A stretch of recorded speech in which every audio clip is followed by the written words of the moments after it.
Lisabatha ekseni mlaleli wokhozi FM sabela umkhathini okubingelelayo ngikuthulela inkonzo yamaNazaretha ekuphakameni inkonzo yesabatha esiphathelwe ekuphakameni inkosi uJehova ushilo vukile Shembe ingcoyi uNkulunkulu akuphe ukulalela okuhle.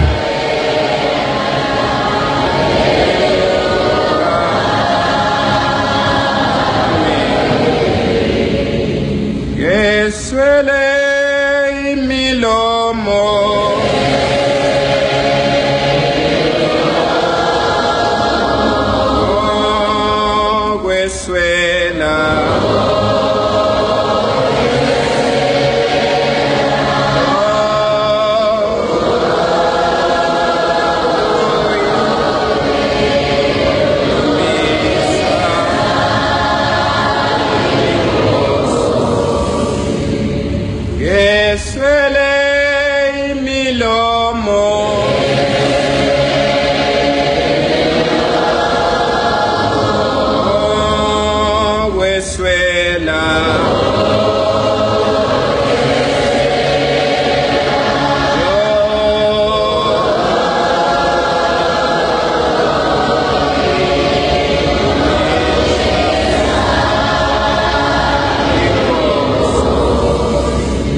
uthi kwakukhona intombi ndaweni ethile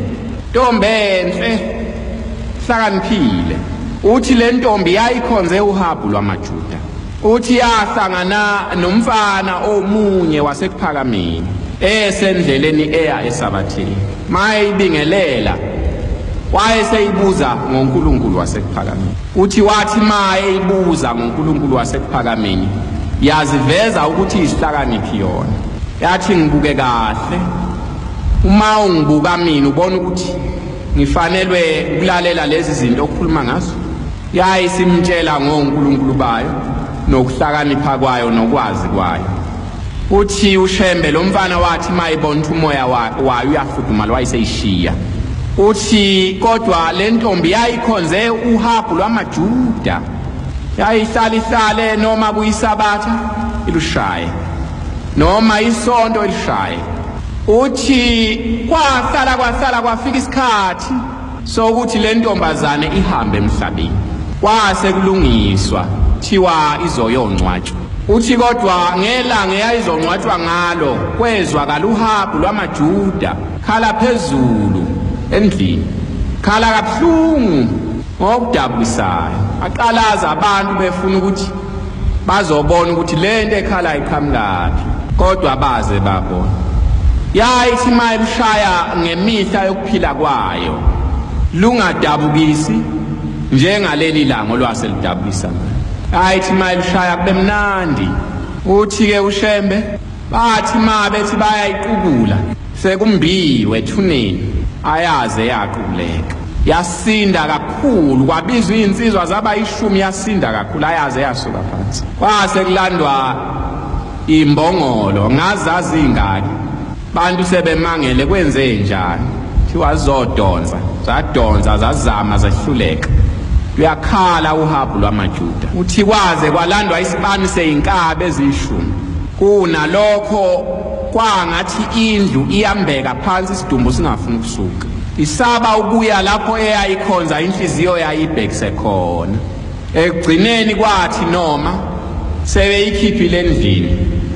yangavuma ngenethunini sabani khona lolo Habu lwamaJuda luyakhala enhlizweni zabaningi uze kube namhlanje umuzi wasekuphakameni ngamhla uhlukana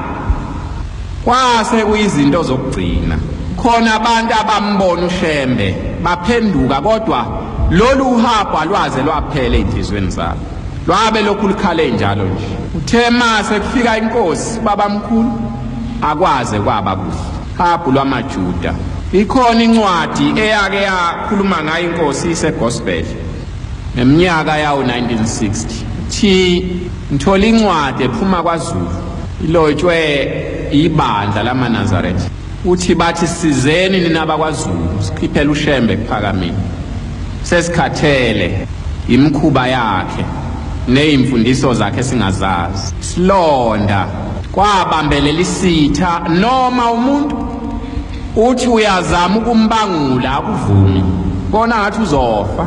ubona ngathi uzofa. Bakhona ke abanye okwabehlula ukuhlala lapha ePhakameni, bahlubuka bayoyidalela amabandla abo ahamba ngalezo indlela. uShembe ngesinye isikhathi uthi kwakukhona indoda, uthi njengendoda eyayihlala emahlukana ndlela, lapho indlela zehlukana khona. Uthi lena enye indlela iya ekufeni, iya ezeni, okuye uqubuka umoya kube sengathi uyakhonza ngeqiniso. Uma beyishaya lento yabo, abashayi babo beyikhuluma labo abayikhulumayo,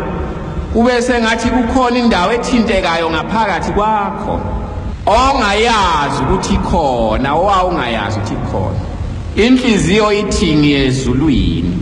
uthi kanti iya ekufeni. Sho njalo nencwadi yezaga ithi khona indlela ezimbili,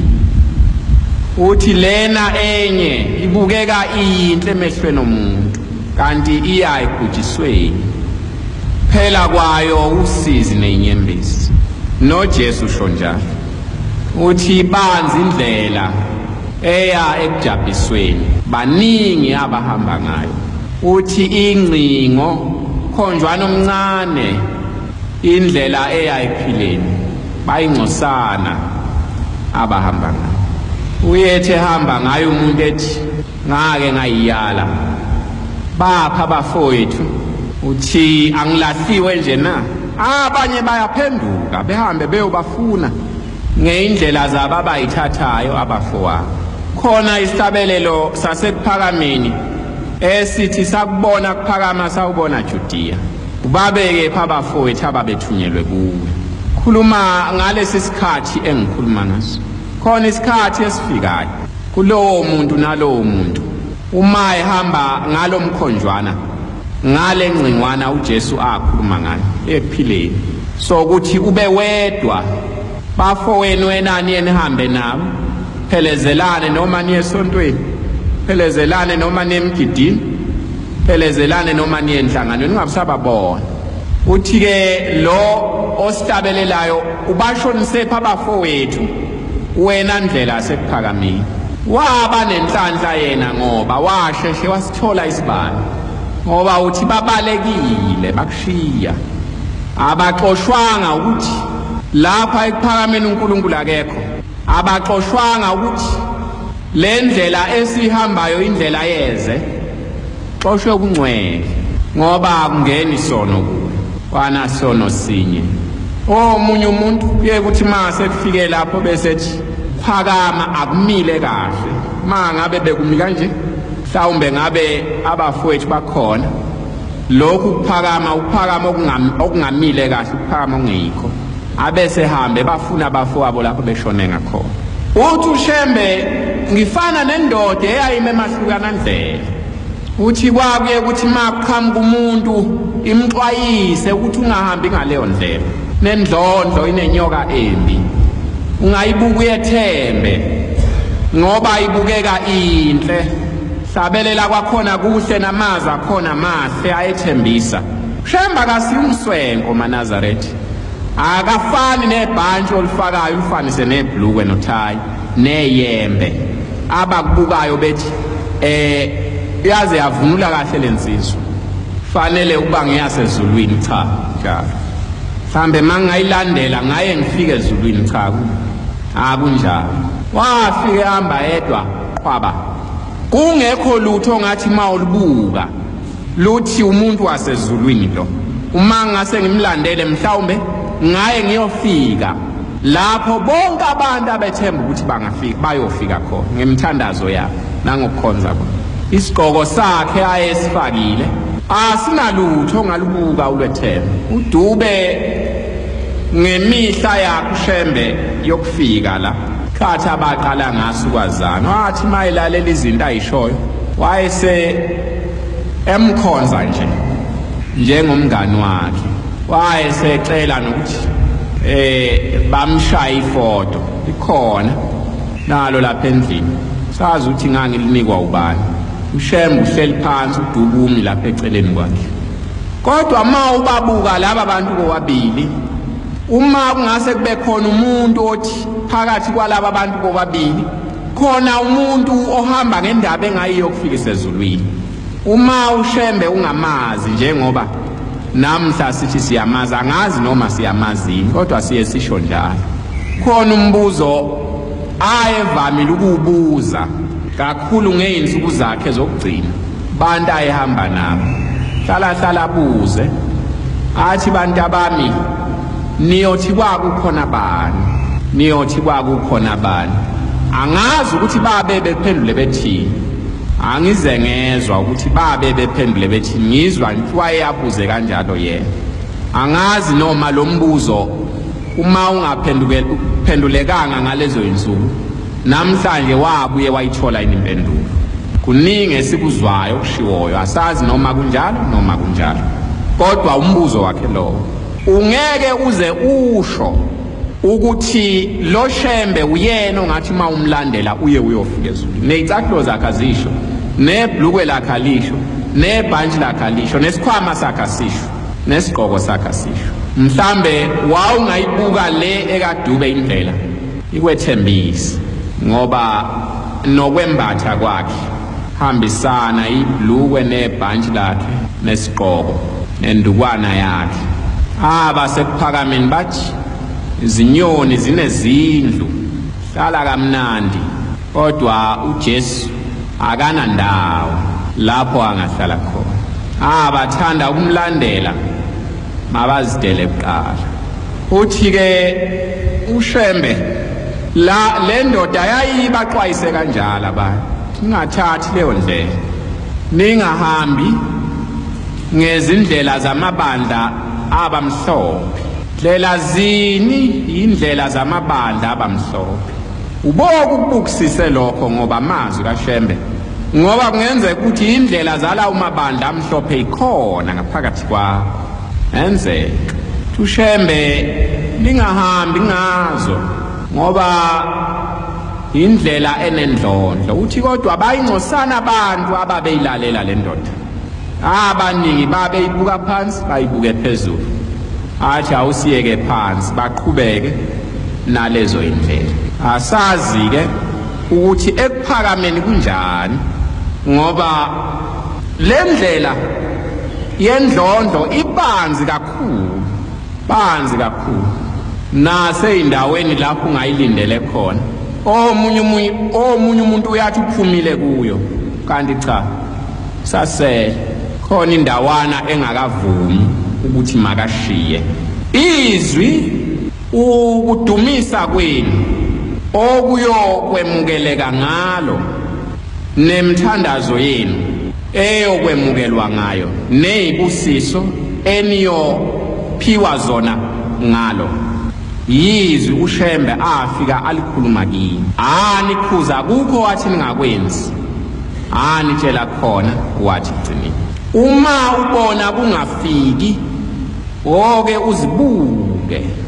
uma wehluleka ucela abanye thola umuntu oneqiniso uthakaka kubuke lapha ekuphakameni into engidabukisayo inhlanhla ikude nani abaningi benu kulula lapha ekhaya ukuthi umuntu ofikayo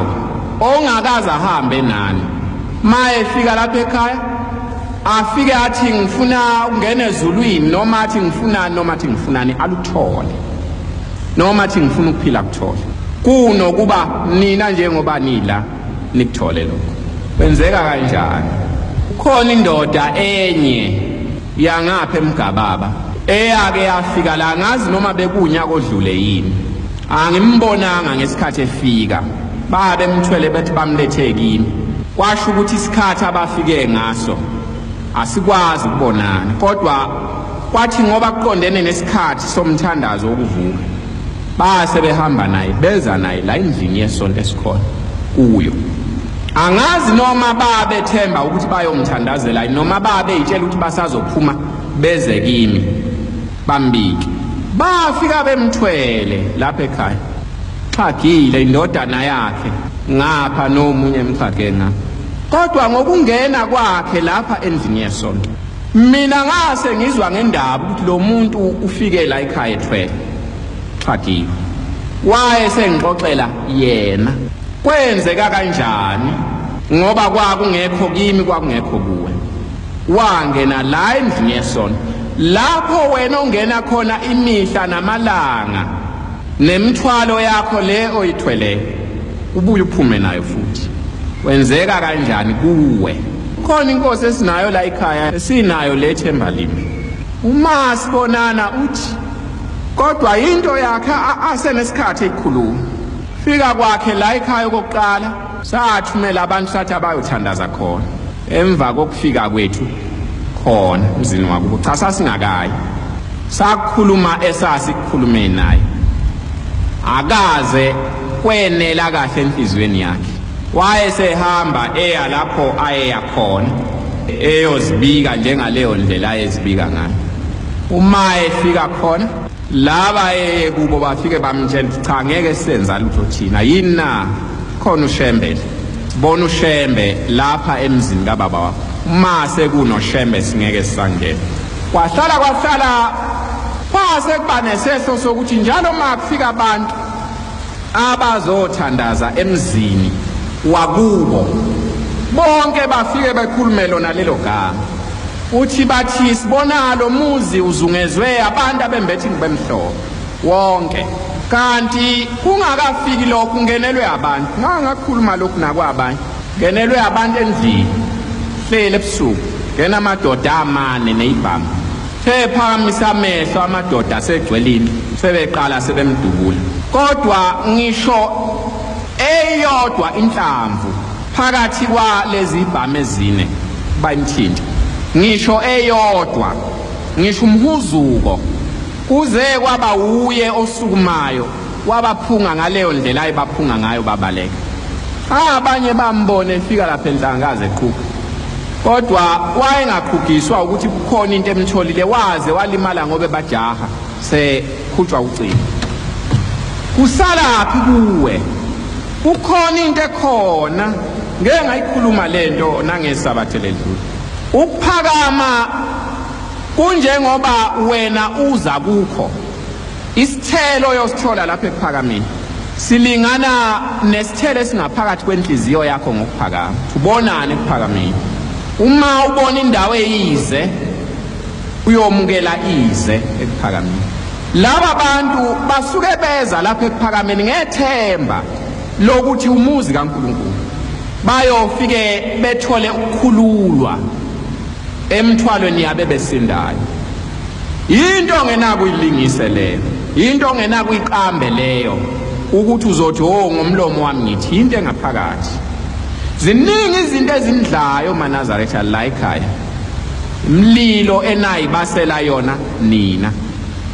nazakhela isibaya uShembe ngale yini ngapha anikholwa khona amagama engazi ukuthi niyoyikhipha kanjani kuwona ngoba ngamhlanje wakhuluma nawakholwa ukuthi ngempela kunjalo namhlanje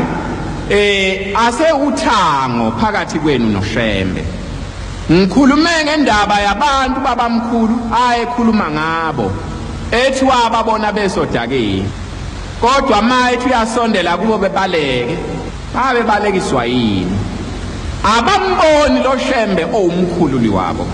ozobakhipha odakeni babona lo Shembe abazakhela yena ngaphakathi kwenhliziyo zabo okwakuthi bembona la egcekeni inhliziyo yabo ikhuluma izinto ezithile ukuthi zokholwa kanjani laba bantu engikhuluma ngaba banayo lento umehluko khona phakathi kwenu nabo